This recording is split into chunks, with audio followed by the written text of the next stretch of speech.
El siguiente es un programa que cuenta con el patrocinio del Ministerio de las Culturas, las Artes y el Patrimonio y con el apoyo del Museo de la Memoria y los Derechos Humanos, la Corporación por la Paz Villa Grimaldi y el Centro de Memoria Londres 38. El encierro es uno de los peores castigos que una persona puede experimentar. Como animales gregarios que somos, tendemos instintivamente a la socialización y el contacto con otros seres humanos. De ahí que la privación de libertad cumpliera tan eficientemente la función que la dictadura le dio: quebrar al individuo en su moral y voluntad, algo que por cierto no venía solo, sino acompañado de los más variados vejámenes y torturas. La peor película de terror palidecería ante las aberraciones que se cometían a lo largo de todo el país en los centros de detención y tortura de la DINA, la CNI y las distintas ramas de las Fuerzas Armadas y del orden. Ya fuera el absoluto aislamiento, la privación de los sentidos y de la noción del tiempo, la reducción de la movilidad, golpizas o aplicación de electricidad, entre otras infamias que no viene al caso mencionar ahora, el encierro rara vez venía solo. Siempre con el objetivo de dejar clara una sola cosa: ¿quién era el que mandaba? Este fue el caso de miles de compatriotas y del artista que nos convoca el día de hoy, Luis Guillermo Núñez Enríquez, más conocido como Guillermo Núñez, quien fuera detenido y torturado en 2 ocasiones. Pintor, dibujante y artista conceptual, supo cómo representar las atrocidades del tiempo que le tocó vivir. Sobreviviente de estos traumas, Núñez no solo nos habla con su tono sereno y cálido sobre estas experiencias, sino que es capaz de plasmarlas en su arte, el que da cuenta de una fuerza que contrasta claramente con la calma que narra estos hechos y habla sobre su trabajo. Su sólido compromiso con el gobierno de la Unidad Popular le pasó la cuenta tras el golpe de Estado. Es en su obra,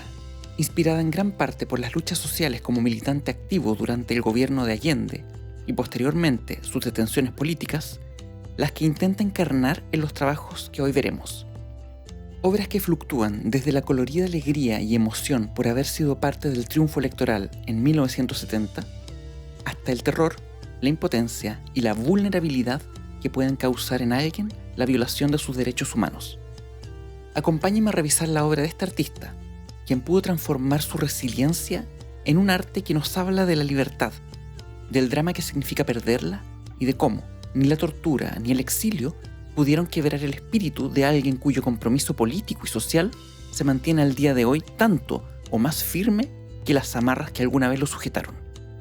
Acompáñenme a analizar la obra de Guillermo Núñez en este nuevo capítulo de La Mirada Censurada, un podcast sobre arte en dictadura. Les doy la bienvenida al segundo episodio de la segunda temporada de este programa pensado para entrenar nuestra mirada a través de nuestros oídos y de paso incentivar a nuestra cabeza para pensar y recrear las obras de arte que les voy narrando, para así adentrarnos a la historia del arte nacional por medio de un ejercicio de éfrasis, es decir, representar imágenes con palabras. Imágenes que, en muchos casos, se vinculan directamente al horror, algo que fue experimentado en mayor o menor medida por cada una de las personas que vivían en este territorio, pero que, en el caso particular que hoy veremos, el horror fue vivido de manera extrema, ya que Guillermo Núñez es probablemente uno de los ejemplos más emblemáticos de la escena del arte local que sufrió en carne propia el secuestro y la tortura, dando así cabida en su obra para hablar de ello, y de alguna u otra forma exorcizar los demonios que lo asediaban y que reemergieron de forma violenta a partir de su primera detención.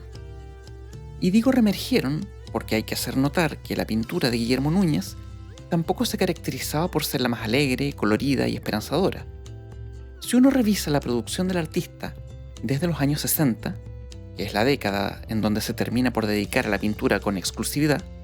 ya que antes de ser artista visual, trabajó como diseñador teatral durante casi 20 años, se pueden ver figuras espinosas y hostiles de carácter informe habitando lúgubres paisajes. Figuras que apelaban a una violencia inusitada y que tomaban como fuente de inspiración la guerra de Vietnam, tal y como en más de alguna entrevista el artista lo revela. Siempre atento y consciente de la época en que le tocó vivir, Núñez expone ya en sus trabajos más tempranos algo que nunca dejaría del todo y que posterior a su primera detención volvería a retomar: el terror. Las imágenes que Núñez construye van desde puntiagudas y sanguinolientas corporidades amorfas hasta las coloridas y festivas que iban a tono con el triunfo de la Unidad Popular, para posteriormente tener un breve pero significativo paso por el arte conceptual, en el cual nos detendremos, ya que marcó un antes y un después dentro de la escena artística local. Esto por sentar un triste precedente: ser la primera muestra de arte censurada. El régimen no le dio tregua a Núñez, quien siguió firme en sus esfuerzos por encarar lo ominoso en su arte, siempre en pos de generar reflexión crítica. Serán precisamente sus trabajos hechos durante los años previos al golpe, y algunos de los expuestos en la censurada exposición, los que nos ocuparán el día de hoy. Aprovecho de mencionar algunas de las fuentes en las que me apoyé para hacer este episodio, las que van desde un buen cúmulo de entrevistas hechas durante la última década, todas en YouTube, y de las cuales dejo los links por si quieren revisarlas, e igualmente el archivo Guillermo Núñez, un acervo digital muy útil en donde se conservan gran parte de su obra plástico-visual, como asimismo testimonios del artista y textos escritos tanto por él como por terceros, además de recortes de prensa. Un sitio bastante útil y por el cual se agradece a las investigadoras Natalia Castillo e Isidora Neira, y del que aquí abajo les dejo el link para que lo chequeen si quieren. Y por último, algunos textos de carácter más teórico que me sirvieron para abordar con mayor profundidad los trabajos aquí tratados, como por ejemplo, Grandes Artistas, Guillermo Núñez, libro de Verónica Weisblut, del 2012, que hace un breve repaso por su obra y del que aquí les dejo el link en PDF. Plástica neovanguardista, del artista e investigador Osvaldo Aguiló, publicado en 1983. Y por último, La metáfora visual, del artista y poeta Marcelo Uribe Lamour, publicado en el 2022. La diversidad de textos a los que recurro se justifica en la medida en que, de momento, no existe un estudio monográfico exclusivo y en profundidad sobre la obra del artista en cuestión. Y como ya es tradición, es necesario que respondamos la pregunta de rigor: ¿quién fue Guillermo Núñez? Luis Guillermo Núñez Hernández nace en Santiago de Chile en 1930 y estudia en el Colegio Instituto Nacional en 1944, una de las instituciones públicas más emblemáticas del país. En 1949 ingresa a la Escuela de Bellas Artes de la Universidad de Chile y, paralelamente, a la Escuela de Teatro de la misma casa de estudios. Es interesante hacer notar esta doble formación, de la que uno podría decir que lo aproximó a las artes escénicas, pero fue precisamente al revés. Núñez dedica prácticamente sus primeros 20 años de actividad artística al mundo de las tablas, abocándose específicamente a la escenografía teatral y pasando a ser nombrado profesor de la Escuela de Teatro de la misma Universidad de Chile en 1952. Será durante la década de los 50 que emprenderá una seguidilla de viajes a los más diversos países y ciudades de Europa, con objetivos e inspiraciones que iban desde la profundización de su formación artística hasta la participación de encuentros políticos internacionales de izquierda, destinados a combatir el anticomunismo. Es precisamente en París en donde descubre la pintura de Rembrandt y Delacroix, la que lo deja impresionado a un grado tal que lo llevan a tomar la drástica decisión de renunciar a la pintura, algo que felizmente solo duraría un tiempo. En resumen, podemos darnos cuenta de que Núñez no solo sentía una enorme pasión y vocación por su trabajo artístico, que hasta ese entonces se enfocaba principalmente en las artes escénicas, sino que también daba señales, ya a sus jóvenes 23 años, de un irrestricto compromiso político que solo se iría acentuando con el tiempo. Luego de eso vuelve a Chile para dedicarse casi exclusivamente al mundo del teatro. Mas fue en 1955 que, durante un viaje a Brasil, se ve impactado por los paisajes, los colores y la alegría de ese lugar y su carnaval, lo que termina influyendo para que retome la pintura. Será la década de los 60 que comenzará a dejar gradualmente su actividad en las artes escénicas para comenzar a dedicarse con cada vez más exclusividad al trabajo gráfico y pictórico. Es durante este periodo que su nombre conseguirá fama internacional, siendo seleccionado para participar en eventos tan importantes como la Tercera Bienal de París, la Séptima Bienal de Sao Paulo y el primer Salón Panamericano en Cali, Colombia. Además de exponer su obra tanto en muestras colectivas como individuales, en galerías y museos de países de distintos continentes. Los años 60 sin duda marcarán su consolidación a nivel nacional e internacional, alcanzando una figuración pública que lo llevaría a participar de forma activa, como ya lo habíamos dicho, y mostrando un gran liderazgo durante la campaña de Salvador Allende en 1970 en el ámbito cultural. Aunque ya había tenido participación en las campañas anteriores, pero con un rol menos protagónico. Fue precisamente en 1970 que se integra el Comité de Artistas Plásticos de la Unidad Popular, siendo el organizador principal de la muestra colectiva El Pueblo Tiene Arte con Allende, una exposición que reuniría a 30 artistas a lo largo de 80 lugares distintos del país en una exposición inaugurada de forma simultánea, de la cual él también formaría parte. Entonces, organizamos una exposición que se llamó El Pueblo Tiene Arte con Allende, y la exposición se mostraba al mismo tiempo, el mismo día se inauguró con el presidente en 80 lugares diferentes del país. Entonces las juventudes comunistas y las juventudes socialistas se organizaron para llevar esta exposición y armarla en cada uno en estos 80 lugares. Junto con esto, y una vez ya ganada la elección, es también uno de los participantes de la famosa iniciativa conocida como el Tren de la Cultura, en 1971, organizada por el Departamento de Cultura de la Presidencia, y que obedecía a una de las 40 medidas del programa de campaña de la Unidad Popular, el Arte para Todos. Esta consistió literalmente en un tren que recorrió durante 40 días los rincones más alejados del país, y en el cual viajaban artistas de distintas áreas. Actores, músicos y artistas visuales montaban obras de teatro, conciertos y exposiciones en donde el público asistía de forma gratuita a instancias a las cuales la mayoría nunca había tenido la oportunidad de conocer. Darle acceso a la cultura a todas las personas sin importar su condición social era el objetivo, y que tenía como fin último la creación del Instituto Nacional de las Artes y la Cultura, y de la formación de escuelas de arte en todo el país. Y es en este proceso que Guillermo Núñez participó de forma activa. El arte debía estar al servicio de las clases populares, y eso era uno de los principios en base a los cuales Núñez y tantos otros artistas se movían de manera totalmente voluntaria y gratuita. Una convicción y compromiso que tuvo su reconocimiento una vez que Allende asume el cargo. Esto porque el mismo año 1971 es nombrado director del Museo de Arte Contemporáneo, algo que el artista atribuiría en una entrevista dada al canal ArtTV, y que aquí les dejo el link, a su rol en la organización de la campaña El Pueblo Tiene Arte con Allende. Este es un puesto que ocuparía hasta finales del 72, y en el que, en palabras de él mismo, no usaría como director de museo propiamente tal, lo que retrospectivamente lo hace reflexionar en que fue un muy mal director de museo. El peor director de museo que haya existido, porque lo que yo buscaba no era un museo, era otra cosa, era el hacer ese lugar un lugar de encuentro entre el arte, la cultura y las clases populares. Y es lo que hicimos durante 1 o 2 años en que estuve dirigiendo ese museo.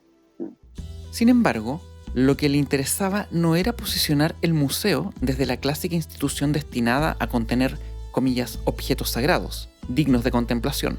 sino muy por el contrario. Ese lugar fue usado por Núñez como una suerte de casa de la cultura, un lugar de encuentro en donde lo que se entiende como alta y baja cultura, convencionalismos sumamente utilizados e incorporados por las élites en todo el mundo, se terminaban desdibujando, ya que fue durante su gestión que ingresan a este espacio, generalmente reservado para cierto tipo de arte y hecho por cierto tipo de gente, personas y creadores cuyo ámbito de acción era la calle y los sectores populares del país. Es así que organiza una memorable exposición titulada Las Brigadas Muralistas,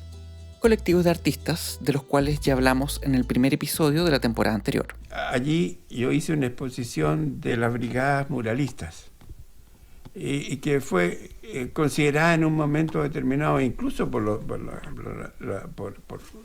los directivos de la universidad, en un momento como que no tenía nada que ver el asunto, porque era un arte de la calle, pero a mí me parecía que ese arte de la calle había que llevarlo al museo. Una de las cosas más interesantes de esta muestra fue que, al ser inaugurada, no había ninguna pintura de ninguno de los colectivos participantes, sino que, en el momento en que estos llegaron, fue que comenzaron a hacer sus respectivos murales sobre las distintas paredes dentro del recinto, algo que dotó a ese evento social,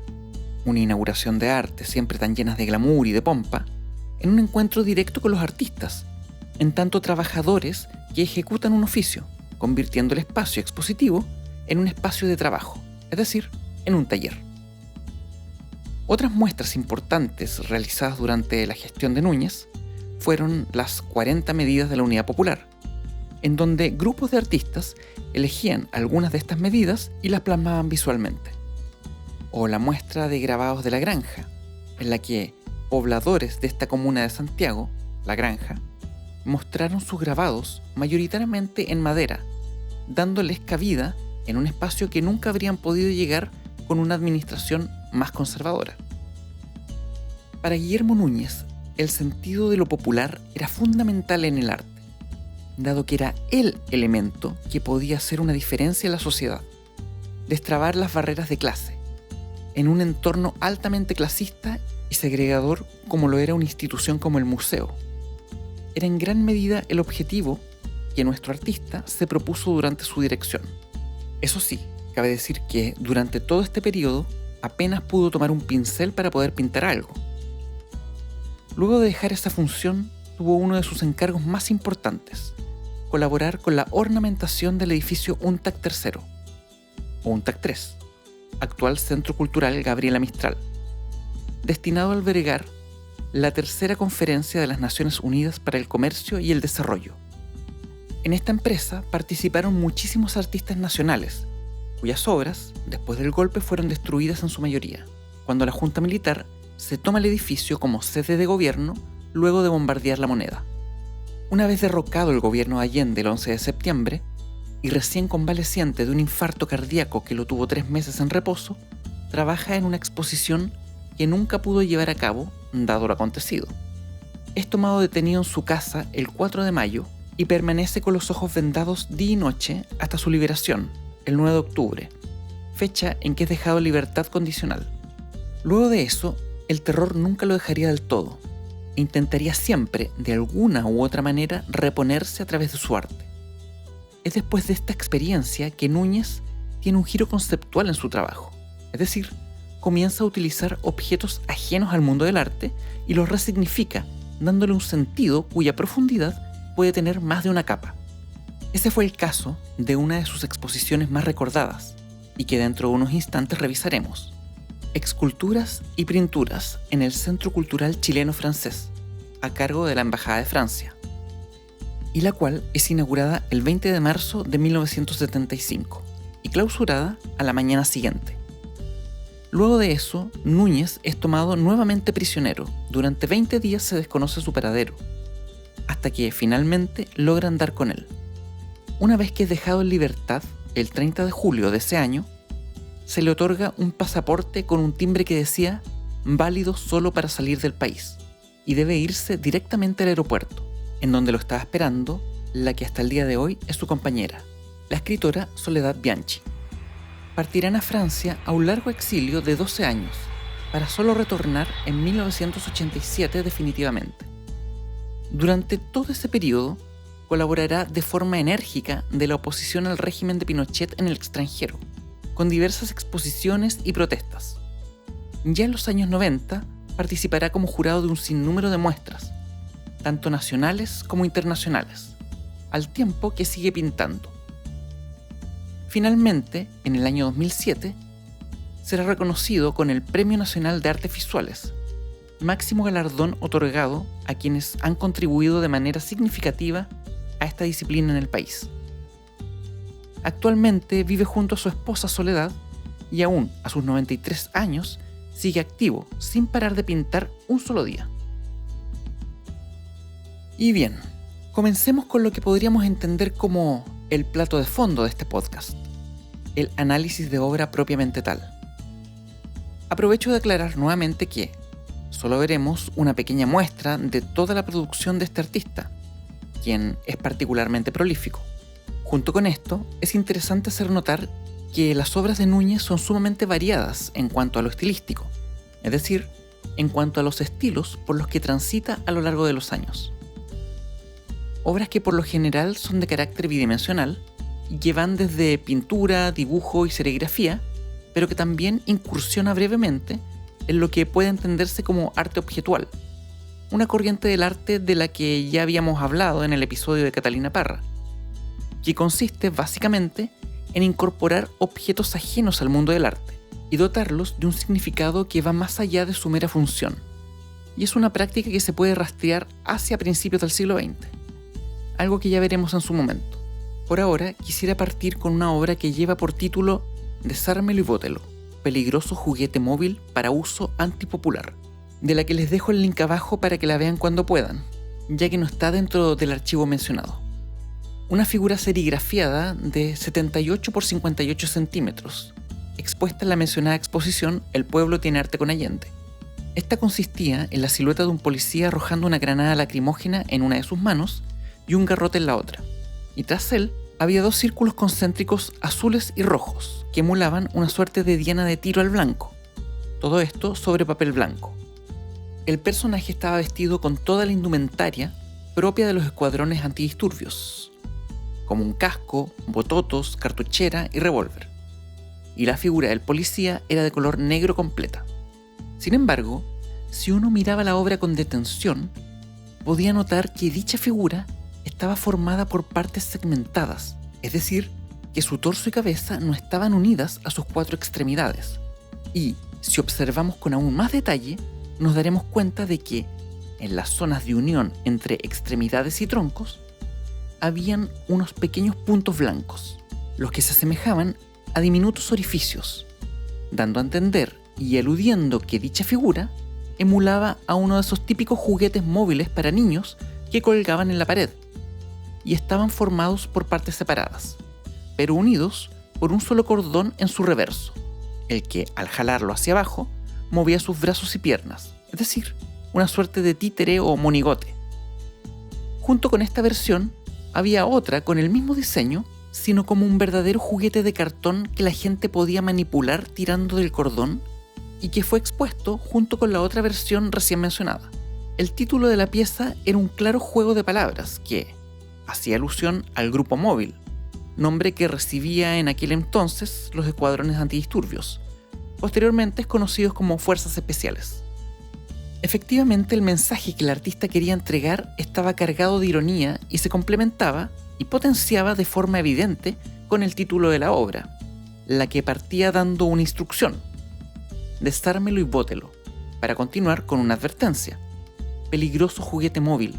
cerrando con el porqué de ese peligro, señalando su finalidad: para uso antipopular. La ironía salta a la vista cuando nos damos cuenta de que la infantilización del personaje policíaco, pero por sobre todo de la conversión de este en un monigote manipulable, dando a entender el estatuto de títere que estos tenían. Se estaría reformulando la imagen de este agente del orden a partir de un juego metafórico, como un mero instrumento de poder, al tiempo que, como toda metáfora, es una declaración de lo que, en este caso, el autor piensa. De ahí la instrucción de desarmar y votar, entendiendo la amenaza inminente al poder popular que estos agentes del Estado podían significar. Cabe mencionar que este trabajo fue expuesto el año 1974 en la Bienal de Venecia, versión que fue dedicada por entero a Chile, como una forma de protesta contra la dictadura de Pinochet y para mostrar el apoyo internacional al pueblo chileno. De hecho, esa versión se tituló Muestra del Manifiesto Chileno. Otro trabajo sumamente interesante, y que al igual que el anterior fue exhibido en la misma Bienal, fue la serigrafía fechada en 1973 y titulada "Este es el enemigo, cuidado, tiene muchas caras, a derrotarlo". Aquí les dejo el link para que la vean. Fue una serigrafía que tuvo 55 copias y tenía unas dimensiones de 77 por 54 centímetros. Un diseño que mostraba el busto de un hombre sin rostro, con sombrero de langosta del tipo Tribly, muy popular en los años 50. El busto en cuestión estaba repetido 9 veces en 9 recuadros del plano, y en cada uno de los recuadros estaba con diferentes colores, todos muy vivos. Rojos, azules, verdes, naranjas, rosas, fucsias, con franjas horizontales y verticales a modo de diseño del terno que usaba este sujeto, decorando su sombrero, corbata y solapa del saco con estrellas blancas. Podríamos decir que este periodo del artista estuvo fuertemente influido, paradójicamente, por el arte pop de Andy Warhol, uno de los artistas gringos más famosos de la historia del arte, aunque también tenía muchas diferencias con este. De hecho, ante esta observación, el mismo Núñez decía con humor que... Entonces, como se me dijo que yo era artista pop, yo dije que no era pop, sino que pop político. Era un chiste malo, pero resultaba cierto eso, que era pop político. Y en relación al diseño del personaje recién descrito y retratado en la obra, existía una referencia directa a la bandera norteamericana. Igualmente, había en la figura una alusión evidente al tío Sam, personaje ficticio de la cultura estadounidense que representa a los gobiernos de Estados Unidos. Sin embargo, si lo observamos con más detención, el diseño del personaje tiene claras similitudes a otro personaje de la cultura yanqui, y que no es para nada ficticio, y que podemos reconocer principalmente por el sombrero que lleva puesto: Frank Sinatra. No deja de ser interesante que Núñez haya preferido aludir al cantante de New York, New York, en lugar del icónico e inexistente viejo canoso, gruñón y que nos apunta con el dedo. El título es claro, y no se va con rodeos. Nos señala a un enemigo de múltiples rostros, el imperialismo norteamericano, el que no solo tiene una impronta política con el mentado tío Sam, sino también posee una naturaleza de tipo cultural. La cultura también es posible usarla como un instrumento de dominación, gracias al cual se instalan sentidos comunes y relatos que no les pertenecen a determinadas sociedades, pero que de alguna u otra forma terminan por incorporar. Y en este caso, la figura de Frank Sinatra estaría funcionando como una suerte de desplazamiento simbólico, en donde su imagen termina siendo el contenedor de todo ese sentido imperialista que nuestro artista critica. De ahí que el título lo señale, nuevamente a modo de advertencia: cuidado, tiene muchas caras, y sea una figura que remite a este cantante, que era una suerte de embajador de la música popular estadounidense a nivel mundial. Y si pensamos la importancia de la música como un movilizador social, especialmente en Chile a partir de los años 60, con el fenómeno de la nueva canción chilena,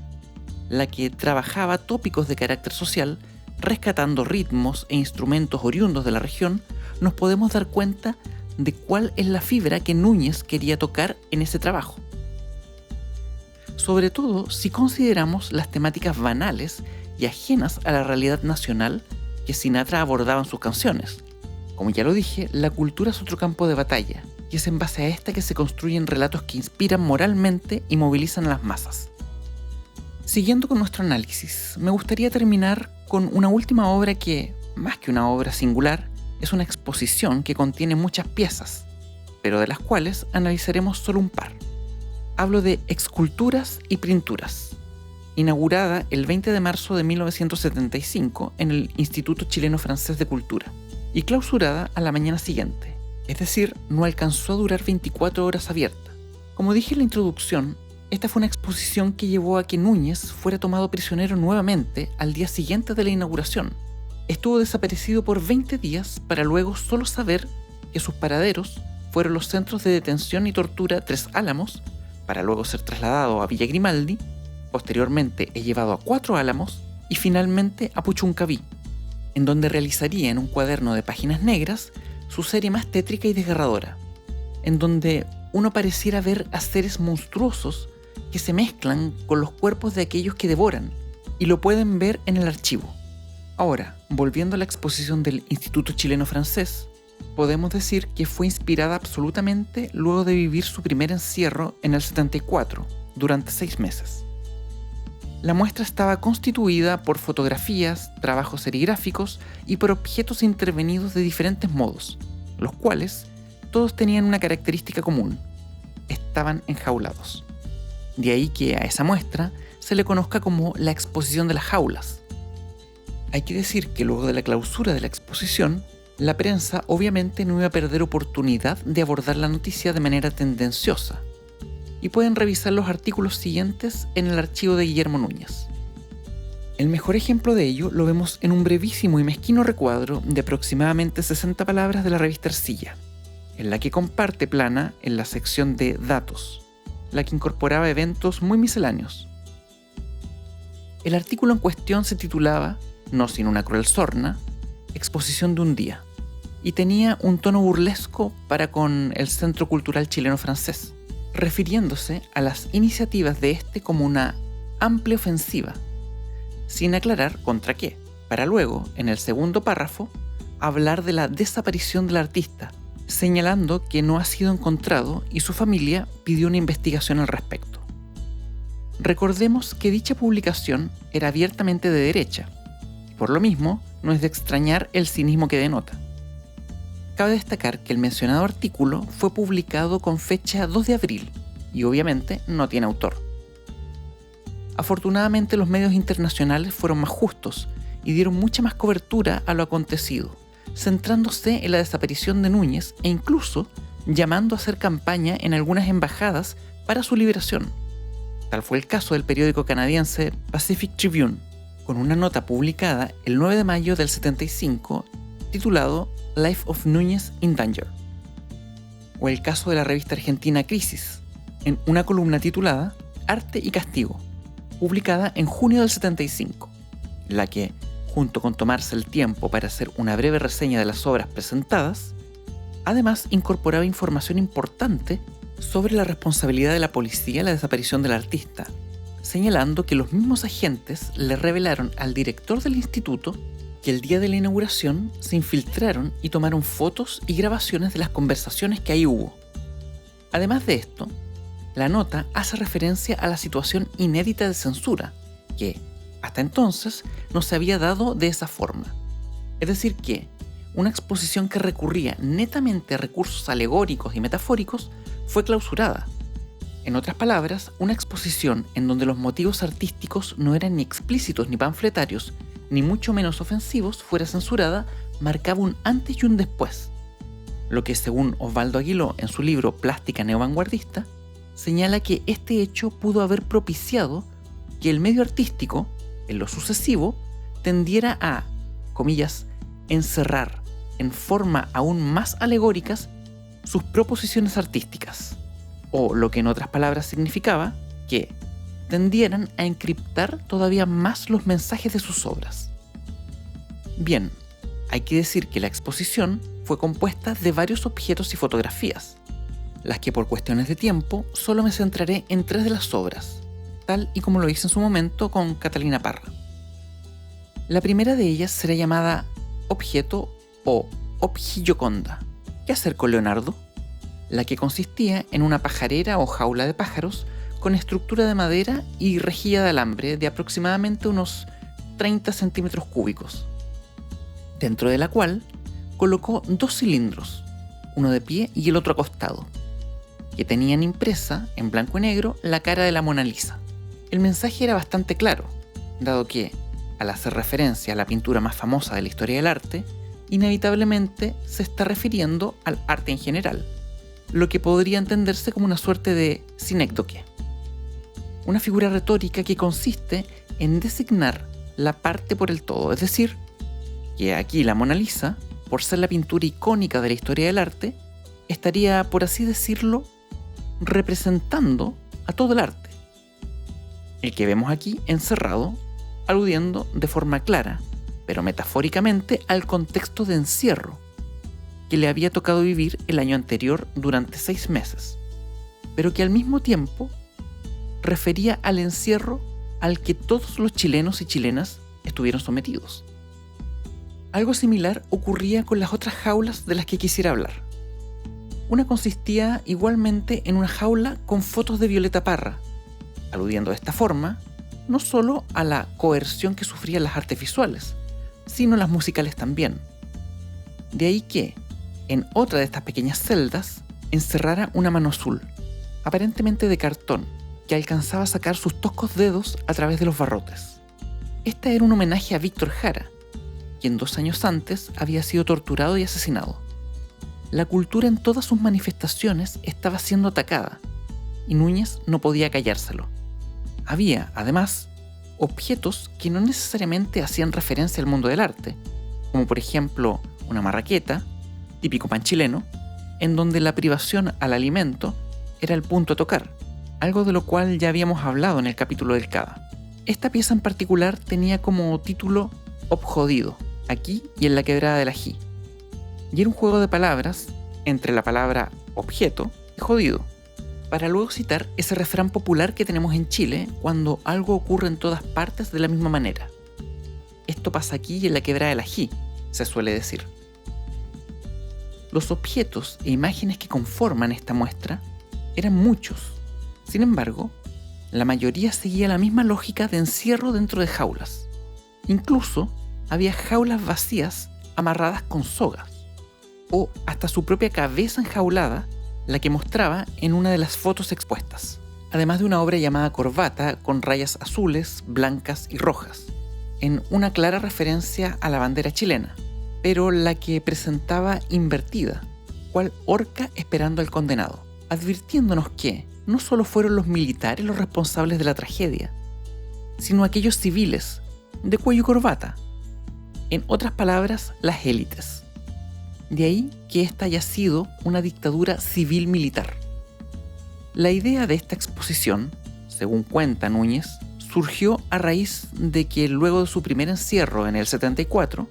la pintura y el dibujo le eran insuficientes para poder manifestar lo que sentía respecto de lo que había vivido y lo que estaba aconteciendo en el país. De ahí que un día en su taller, viendo una rosa en un florero, se le ocurrió encerrarla en una jaula vieja que tenía, algo que le terminó haciendo eco y la operación se repitió con un sinfín de elementos que fueron los que conformaron la muestra. Una exposición que, sin duda, marcó un referente dentro de las artes nacionales y de la cual, a pesar de las consecuencias que tuvo para él, no se arrepiente de haberla hecho. Era lo que sentía que debía hacer. Al menos así lo confiesa en un testimonio rescatado por Verónica Weisblut en el mencionado libro. Con la exposición yo tenía 2 temores: que no pasara nada y que me metieran preso. A pesar de esta posibilidad, no podía dormir tranquilo si no lo hacía. Si lo miramos ahora,